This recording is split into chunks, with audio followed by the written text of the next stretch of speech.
I'm Yiftach Meitar, and I'm a product lead at V. Most AI conversations focus on models or features, but in enterprise environments, the real challenge is the architecture. Most health organizations already have complex data stacks. They have EHRs, claim systems, marketing platforms, operational systems, and analytic tools. And over time, AI gets added on top of those as another layer. What we usually see are pinpoint solutions. So it's one model for activation, another system for engagement, something else for operations. Each one works in isolation, but none of them really scale together.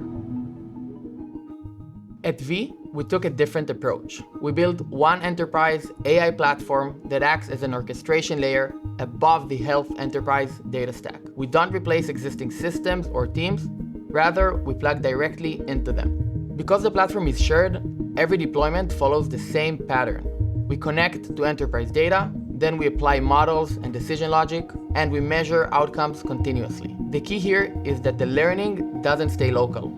Every deployment improves the underlying platform. My role is to orchestrate that, working with data science, development, analytics, and make sure it connects all the way to outcomes. That's what allows us to support multiple use cases on the same foundation: activation, engagement, and operations. And we can do that across adjacent verticals, healthcare, biopharma, and wellness, without rebuilding the system each time. It's the same orchestration layer applied in different contexts. We're not scaling products. We're scaling intelligence on one platform designed to grow over time.